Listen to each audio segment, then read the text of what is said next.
À 2h47, le silence de Ouagadougou devient un piège.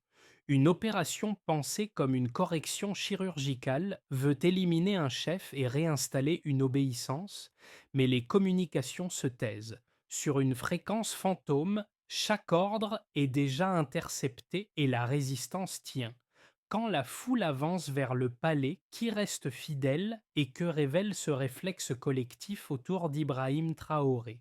Au matin, l'histoire ne parle plus seulement d'armes, elle bascule vers l'économie, la traque des réseaux et le gel d'avoirs, comme si la souveraineté se mesurait désormais en compte verrouillé. Cette séquence promet plus qu'un récit nocturne.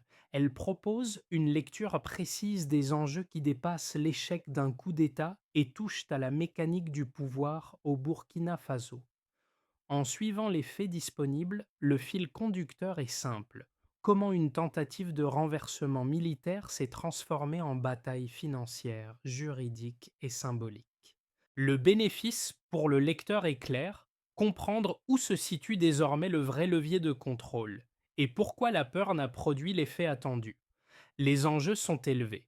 D'un côté, un état de transition qui cherche à préserver sa légitimité et sa continuité.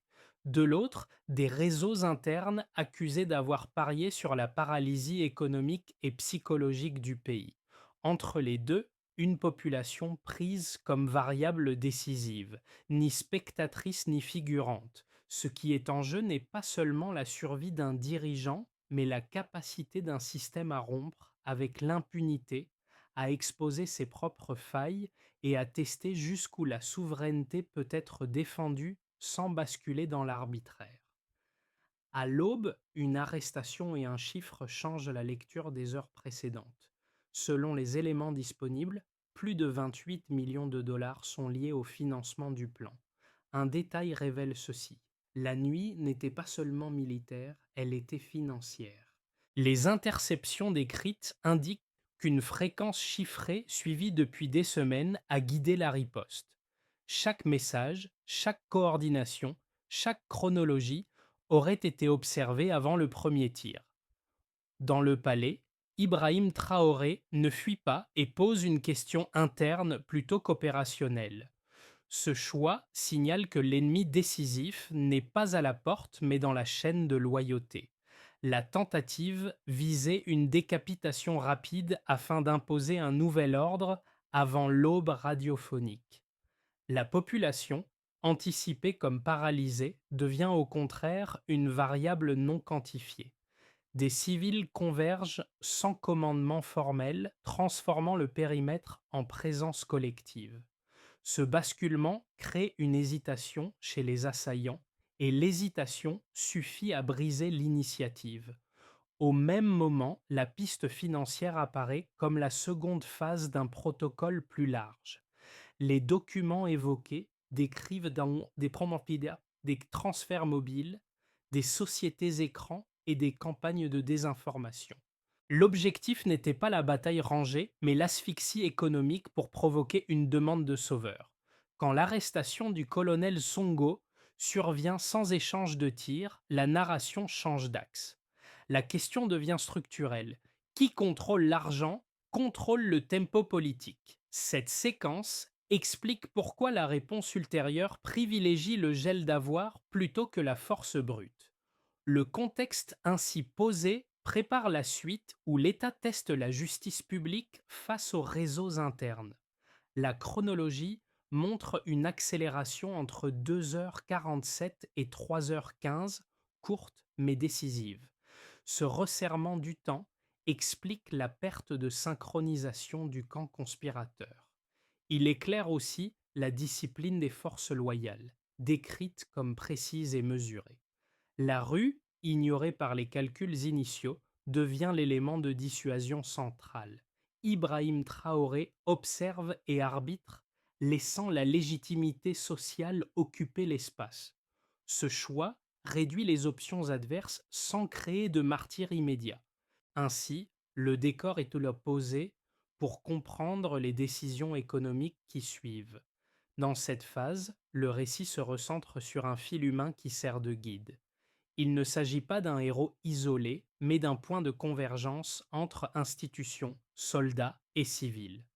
À l'intérieur du palais, les forces loyales agissent sans geste spectaculaire. Elles tiennent les positions, limitent les tirs et attendent que le temps travaille en leur faveur. Cette retenue contraste avec les attentes d'un affrontement rapide et chaotique. À l'extérieur, l'impact est immédiat et visible. Des habitants des quartiers périphériques se déplacent vers le centre, sans consigne formelle ni hiérarchie apparente. Leur présence modifie la géométrie du conflit. Les assaillants, préparés à affronter des unités armées, font face à une masse indéfinie, impossible à traiter selon des schémas classiques.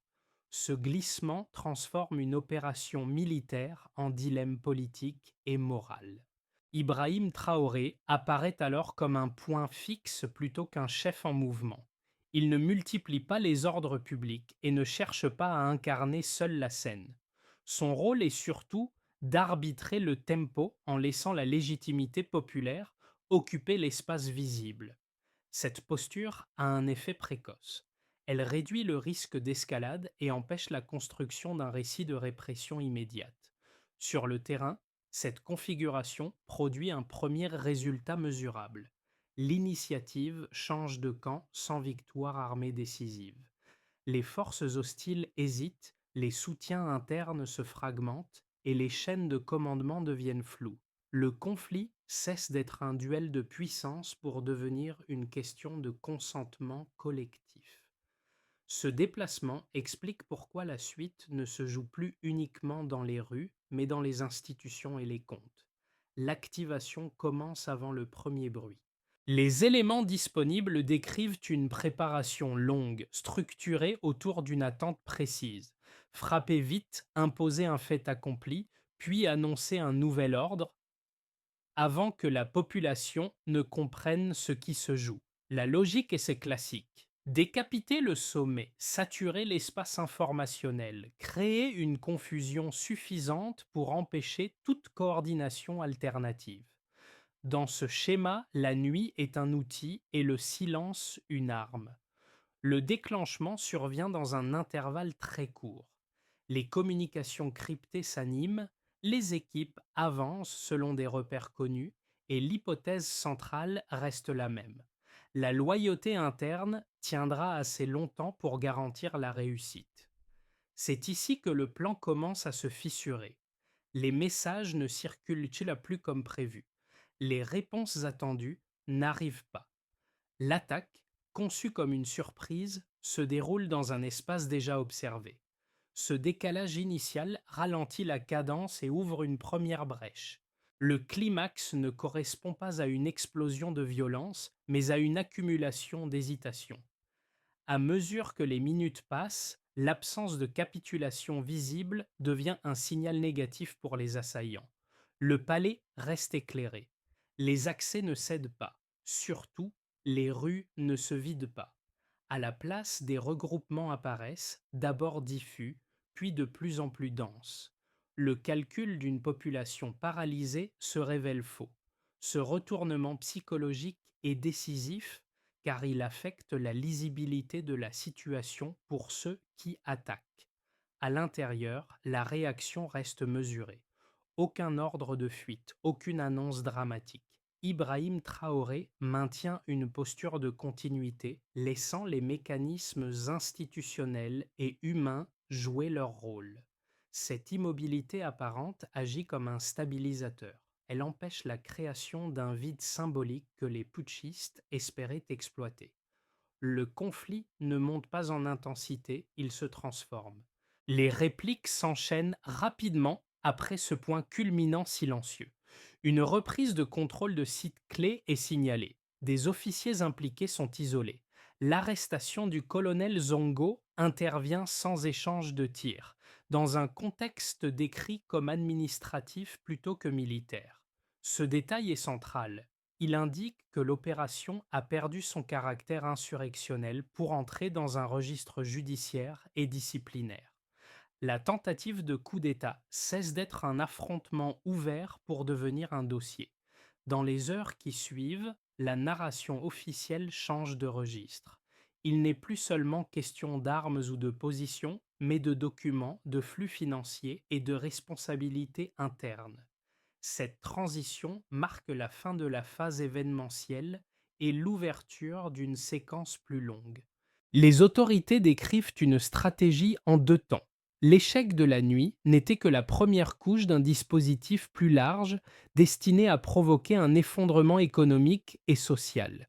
Ainsi, la ligne des événements montre un glissement net. L'activation militaire échoue à produire l'effet de choc attendu. Le climax se manifeste par une perte d'initiative plutôt que par une victoire visible. Les répliques déplacent le terrain du conflit vers les institutions, les banques et les mécanismes de contrôle. Ce déplacement prépare la phase suivante où la preuve et la quantification prennent le pas sur la narration nocturne. Avant cette nuit, le risque principal était évalué comme militaire. Après, il est requalifié comme financier. Ce passage de base à variation structure la réponse des autorités. La première mesure citée concerne les flux mobilisés. Plus de 28 millions de dollars sont décrits comme ayant été agrégés pour soutenir l'opération. Pris isolément, le chiffre peut sembler abstrait. Interprété, il indique une capacité à financer simultanément des mercenaires, des complicités internes et une campagne de désinformation, soit un dispositif pensé pour durer au-delà d'une seule nuit. La deuxième mesure porte sur l'ampleur de la réponse étatique. Le gel immédiat de 113 patrimoines marque un saut d'échelle. En valeur absolue, il s'agit d'actifs financiers, immobiliers et de comptes bancaires. En valeur relative, c'est un signal. Le cœur de la riposte ne vise pas la troupe, mais l'infrastructure économique qui rend une tentative reproductible. Le passage du ciblage individuel à une liste étendue transforme une enquête en démonstration de force réglementaire. La troisième mesure concerne le temps. Les éléments décrivent un intervalle de quelques heures entre l'échec de la phase militaire et l'activation des leviers financiers. Ce delta temporel est crucial. Il réduit l'espace de recomposition pour les réseaux incriminés et limite leur capacité à déplacer ou dissimuler les fonds. Dans une logique de prévention, la rapidité compte autant que le montant car elle empêche la dilution des responsabilités. Ces trois indicateurs ne sont pas indépendants. Ensemble, ils dessinent une stratégie qui privilégie la contrainte économique comme moyen de stabilisation politique. Là où une réponse strictement sécuritaire aurait pu produire des martyrs ou des cycles de revanche, l'approche choisie vise la neutralisation des capacités. Ibrahim Traoré apparaît dans ce cadre non comme un chef d'opération financière, mais comme l'autorité qui valide un changement de doctrine. Traiter l'argent comme une arme lorsqu'il est présenté comme tel par l'enquête. L'interprétation officielle insiste sur la qualification de sécurité nationale. Les avoirs gelés sont décrits comme des munitions potentielles d'un protocole plus large.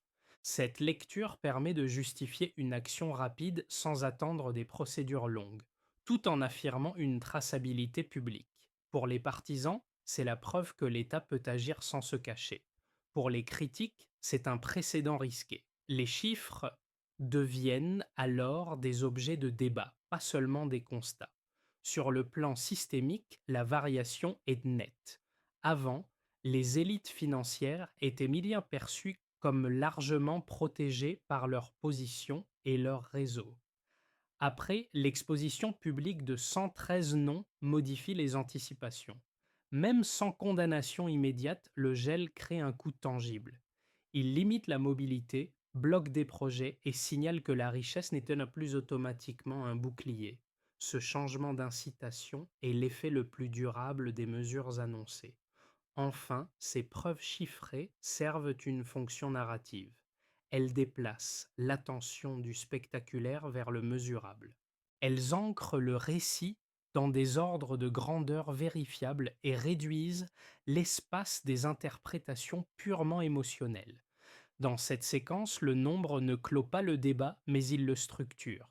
Il prépare la discussion suivante. Jusqu'où cette logique peut-elle aller sans fragiliser l'état de droit et comment équilibrer efficacité et légitimité dans la durée? Une première lecture critique soutient que la riposte financière crée un précédent dangereux. En gelant massivement des avoirs sans verdict définitif, l'État risquerait de fragiliser la séparation des pouvoirs et d'installer une logique d'exception permanente. Selon cette lecture, l'efficacité immédiate ne compense pas le risque à long terme. Une économie où les comptes peuvent être verrouillés sur décision politique pourrait décourager l'investissement, renforcer la fuite des capitaux et nourrir une défiance durable envers les institutions. Le gel, vu ainsi, serait moins une dissuasion qu'un signal d'instabilité. Une seconde lecture avance l'argument inverse, mais avec une inquiétude différente. Elle estime que la mesure est insuffisante si elle reste limitée à une liste symbolique. Les réseaux d'écrits sont présentés comme profonds, transfrontaliers et adaptables. Geler 113 patrimoines ne suffirait pas à neutraliser des structures capables de se recomposer via des prête-noms, des juridictions étrangères ou des instruments financiers complexes. Dans ce cadre, la réponse serait spectaculaire mais partielle et donc vulnérable à une reprise différée des mêmes logiques de déstabilisation. La réponse officielle tente de tenir les deux fronts. D'une part, elle insiste sur le cadre de sécurité nationale, présenté comme temporaire et ciblé. Les autorités expliquent que les actifs gelés correspondent à des éléments documentés dans l'enquête et non à une sanction collective indistincte. D'autre part, elles soulignent la dimension préventive. L'objectif n'est pas de punir rétroactivement, mais d'empêcher la reproduction d'un scénario décrit comme imminent. Le gel est présenté comme une suspension, pas comme une confiscation définitive. Dans cette articulation, Ibrahim Traoré n'est pas mis en avant comme arbitre judiciaire, mais comme garant politique d'un cap. Le message central est que l'État accepte le débat public sur la mesure, précisément parce qu'elle est visible et chiffrée. Les audiences annoncées, les enquêtes élargies et la communication autour des procédures visent à répondre à la crainte d'arbitraire. À l'inverse, le caractère incomplet assumé de la liste sert à justifier une poursuite des investigations plutôt qu'une clôture prématurée. En prenant ces arguments au sérieux, on voit une tension réelle, non résolue par un slogan. L'efficacité à court terme est mise en balance avec la crédibilité institutionnelle à long terme. La réponse choisie ne supprime pas le risque, mais elle le déplace. Elle privilégie la neutralisation rapide des capacités financières au prix d'un débat ouvert sur les garde-fous. Cette tension prépare le point médian du récit, le moment où l'équilibre de lecture change, non plus entre pour et contre, mais entre deux conceptions de la souveraineté en action. Le cœur de l'affaire n'est plus l'échec d'un coup de force, mais la redéfinition de ce qui constitue le pouvoir réel. Jusqu'à ce point, la lecture opposait sécurité et légalité, urgence et procédure. Le point médian introduit une autre clé.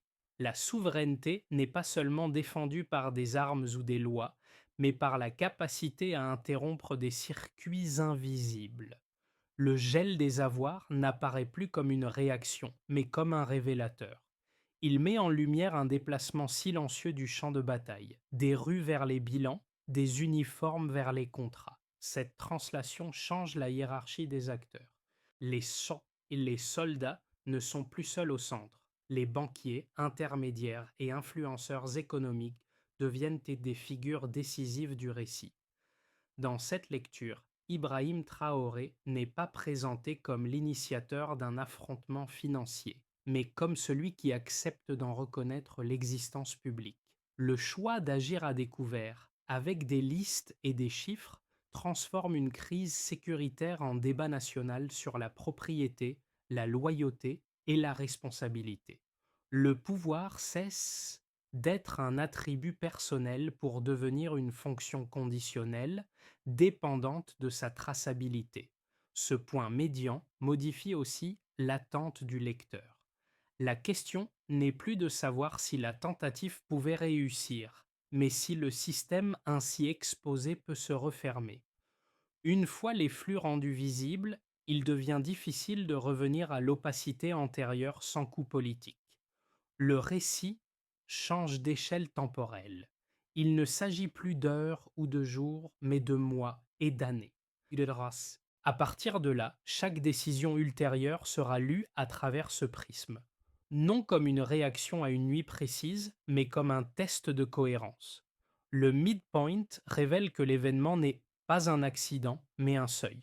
Ce seuil oblige à regarder la suite non en termes de crise, mais de transformation durable. Pour l'État, la conséquence immédiate est un déplacement du centre de gravité. La sécurité ne se limite plus aux casernes et aux checkpoints. Elle inclut désormais les banques, les registres et les mécanismes de conformité. Le gel de 113 patrimoines impose une coordination accélérée entre autorités financières, justice et administration. Cette transversalité crée une contrainte nouvelle. Chaque décision doit être justifiée publiquement car elle touche des intérêts visibles. Dans ce cadre, Ibrahim Traoré incarne moins une figure d'autorité verticale qu'un point d'alignement entre institutions chargées d'assumer politiquement une doctrine élargie de sécurité nationale. Pour les entreprises, l'effet est double. À court terme, l'incertitude augmente. Les acteurs économiques évaluent le risque de réputation et de conformité avec plus d'attention, notamment ceux liés au marché public, aux médias et aux secteurs sensibles. À moyen terme, un signal est envoyé. Les réseaux opaques deviennent coûteux. Les entreprises qui opéraient à la frontière de l'informel doivent choisir entre transparence accrue et retrait. Cette pression peut ralentir certains investissements, mais elle favorise aussi l'émergence d'intermédiaires plus prudents et de pratiques contractuelles plus traçables. Pour les citoyens, la conséquence la plus tangible est symbolique avant d'être matérielle. Voir des noms connus exposés et des comptes bloqués rompt une attente ancienne d'impunité. Cela ne résout pas immédiatement les difficultés quotidiennes, mais modifie la perception du rapport entre richesse et responsabilité. Dans les quartiers et les villages, le discours évolue. La sécurité n'est plus seulement demandée à l'armée, elle est associée à la justice économique. Cette relecture nourrit un consentement conditionnel. Le soutien populaire dépendra de la cohérence entre annonces, procédures et résultats visibles. Pour la région, enfin, l'onde de choc dépasse les frontières. Dans le Sahel, où les transitions politiques s'y sont observées de près, la décision est interprétée comme un précédent. Elle suggère qu'un État peut cibler des leviers financiers internes sans attendre une stabilisation militaire complète. Les partenaires voisins évaluent les risques de contagion normative, audit, gel et coopération bancaire renforcée. En parallèle, des acteurs externes ajustent leur stratégie d'influence, conscients que les flux financiers peuvent devenir des points de friction publique. Ces quatre niveaux interagissent. Une mesure perçue comme ferme au sommet peut être vécue comme incertaine par les entreprises, légitimante par les citoyens et déstabilisante par la région. La cohérence devient donc l'enjeu central. Ibrahim Traoré se trouve au croisement de ces attentes contradictoires, tenu de maintenir l'équilibre entre efficacité et prévisibilité. Si les procédures avancent, la confiance peut se consolider. Si elles s'enlisent, le doute revient. La conséquence la plus durable tient peut-être à l'apprentissage collectif. Le coût du complot n'est plus abstrait, il est mesuré en comptes bloqués, en mobilité restreinte et en enquêtes ouvertes. Cette matérialité change les calculs futurs. Elle ne garantit pas l'absence de nouvelles tentatives, mais elle élève le seuil de risque pour ceux qui envisagent de transformer l'économie en arme. Dans un scénario de base, on voit une continuité contrôlée. Les gels d'avoirs restent en place, les enquêtes avancent à un rythme inégal mais visible, et les audiences publiques produisent que des clarifications partielles. Dans cette hypothèse, l'État consolide progressivement sa capacité de coordination entre finances, justice et sécurité, sans réforme spectaculaire. La confiance demeure conditionnelle. Les acteurs économiques s'adaptent prudemment, les citoyens observent et la pression régionale reste contenue. Le système ne se transforme pas en profondeur, mais il tient au prix d'une vigilance constante et d'une communication régulière. Dans un scénario plus optimiste, on suppose un enchaînement plus vertueux. Les procédures aboutissent à des décisions claires, certaines restitutions ou confiscations sont juridiquement établies et les règles de conformité sont renforcées. La transparence crée un effet d'entraînement. Des pratiques plus traçables deviennent la norme et les circuits opaques perdent en attractivité. Dans ce cadre, Ibrahim Traoré bénéficie d'un crédit politique accru, non pour l'ampleur des mesures initiales, mais pour leur cohérence dans le temps. La stabilité relative favorise une coopération régionale plus étroite et réduit l'espace des ingérences indirectes. Dans le scénario le plus sombre, on met en lumière les fragilités. Les enquêtes s'enlisent, les gels prolongés sans issue judiciaire alimentent que les accusations d'arbitraire et la confiance s'érode. Les réseaux visés se recomposent à l'extérieur, utilisant des juridictions étrangères et des relais informels. L'incertitude freine l'investissement, la polarisation politique s'accentue et la mesure initiale perd son effet dissuasif. Dans ce cas, l'arme financière devient un point de friction interne plutôt qu'un stabilisateur. Ces scénarios ne sont pas exclusifs. Des éléments de chacun peuvent coexister. Le facteur décisif n'est pas l'intention affichée, mais la capacité d'exécution et d'ajustement.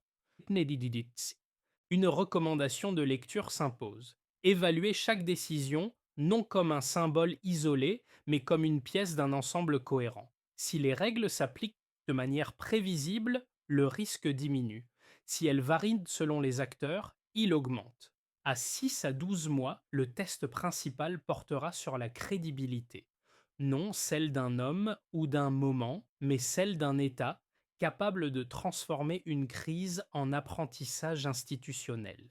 La suite dépendra moins d'un événement spectaculaire que de la répétition disciplinée de procédures ordinaires. Pour le lecteur engagé dans la vie civique, l'impact se traduit d'abord par une exigence de lisibilité. Les décisions financières et judiciaires ne restent plus abstraites. Elles appellent des explications compréhensibles et suivies. Le geste utile consiste à comparer annonces et procédures effectives en observant si les étapes promises sont réellement franchies. Cette vigilance n'exige pas une expertise technique, mais une attention régulière aux enchaînements, aux délais et aux justifications publiques. Pour les acteurs économiques et professionnels, l'effet est plus pragmatique. La situation incite à renforcer les pratiques de conformité, à documenter les flux et à clarifier les partenariats. Le geste raisonnable n'est pas la suspension de toute activité, mais l'ajustement des standards internes. Dans un environnement où les réseaux opaques deviennent coûteux, la traçabilité fonctionne comme une assurance. Elle protège contre l'arbitraire perçu et facilite l'adaptation à des règles susceptibles d'évoluer. Pour les citoyens directement touchés par l'insécurité ou l'inflation, l'impact est surtout symbolique, mais il n'est pas négligeable. La visibilité donnée aux responsabilités économiques redéfinit la demande adressée à l'État. Le geste concret consiste à lier soutien et résultats mesurables, sans personnaliser excessivement les attentes. Dans ce cadre, La figure d'Ibrahim Traoré apparaît moins comme un recours unique que comme un repère institutionnel, soumis aux mêmes critères de cohérence que les autres décideurs. À ces trois groupes s'ajoute un fil commun, la temporalité. Les effets durables ne se mesurent pas en jours, mais en cycles administratifs et judiciaires. Le lecteur gagne à adopter une posture d'évaluation séquentielle, attentive aux progrès incrémentaux plutôt qu'aux annonces spectaculaires. Cette approche réduit la fatigue informationnelle et limite les réactions dictées par l'émotion. Enfin, l'impact sur le lecteur tient à une redéfinition du rôle individuel. Il ne s'agit ni d'adhésion inconditionnelle, ni de rejet réflexe, mais d'une participation minimale au contrôle démocratique par l'attention, la comparaison et la mémoire des faits. C'est dans cette constance que les décisions publiques acquièrent ou perdent leur légitimité. D'abord, il s'agit de stabiliser le cadre juridique. Les autorités doivent préciser le périmètre exact des gels d'avoirs, les voies de recours et les délais d'examen. Cette tâche revient à justice financière et régulateur bancaire. Cela doit se faire immédiatement et sur les premiers du mois. On peut l'évaluer grâce à publication régulière d'états d'avancement, décisions motivées et calendrier accessible. Cette clarté conditionne la légitimité de l'ensemble du processus. Ensuite, l'étape suivante porte sur l'enquête approfondie et la traçabilité. Les flux identifiés doivent être reconstitués, y compris lorsqu'ils franchissent les frontières. Cette tâche revient à cellules d'investigation spécialisées avec coopération régionale. Cela doit se faire sur 6 à 12 mois. On peut l'évaluer grâce à nombre de dossiers consolidés, coopération bancaire effective et réduction documentée des circuits opaques. L'objectif est d'empêcher la reconstitution des réseaux. Puis, une troisième étape vise la justice publique. Les audiences aux annoncées doivent être tenues, expliquées et suivies. Cette tâche revient à tribunaux compétents, sous observation citoyenne. Cela doit se faire à mesure que les dossiers arrivent à maturité. On peut l'évaluer grâce à décisions rendues, sanctions ou levées justifiées et respect des procédures. Cette étape transforme une mesure d'urgence en apprentissage institutionnel. Après cela, une quatrième étape concerne la prévention économique. Des règles de conformité renforcées et des audits ciblés doivent s'appliquer aux secteurs sensibles. Cette tâche revient à autorités de régulation et acteurs privés. Cela doit se faire en continu, après la phase aiguë. On peut l'évaluer grâce à adoption de standards, diminution des alertes et meilleure transparence contractuelle. La prévention réduit le besoin d'exception. Enfin, en fil conducteur, une étape transversale porte sur la communication. Les autorités doivent expliquer sans dramatiser, corriger sans dissimuler. Cette tâche revient à exécutifs et institutions avec un langage factuel. Cela doit se faire à chaque jalon. On peut l'évaluer grâce à cohérence des messages et compréhension publique. Dans cette feuille de route, Ibrahim Traoré apparaît comme le garant politique d'un enchaînement lisible, non comme l'unique décideur technique. La réussite dépendra de la constance plus que de l'intensité. Le récit revient au point de départ, à cette nuit immobile où le silence devait signifier la peur. Ce silence n'a pas tenu. Il a été traversé par des pas, des voix et une présence collective qui a déplacé le centre du pouvoir. Le palais n'était plus un symbole lointain, il est devenu un lieu partagé, chargé d'une attente nouvelle. Ce rappel n'est pas nostalgique, il sert de mesure. Ce qui a été possible une fois crée une référence durable. Dans ce cadre, Ibrahim Traoré apparaît moins comme un personnage héroïque que comme un nœud de continuité. Il se tient entre une mémoire lourde, marquée par les ruptures passées, et une promesse conditionnelle, dépendante des actes à venir. La comparaison implicite avec les cycles antérieurs n'est jamais loin, mais elle n'est plus paralysante. Le récit insiste sur une différence essentielle. Cette fois, l'épreuve n'est pas portée par un homme seul, mais par une vigilance diffuse.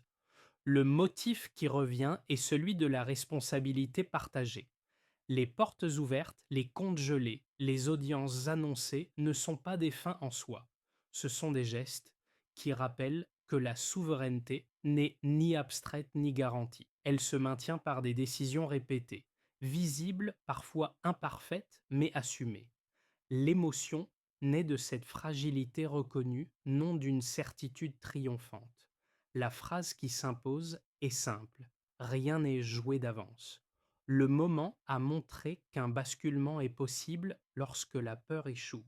Il a aussi montré que la suite exige plus que l'élan initial. Ce rappel, loin de clore l'histoire, l'ouvre.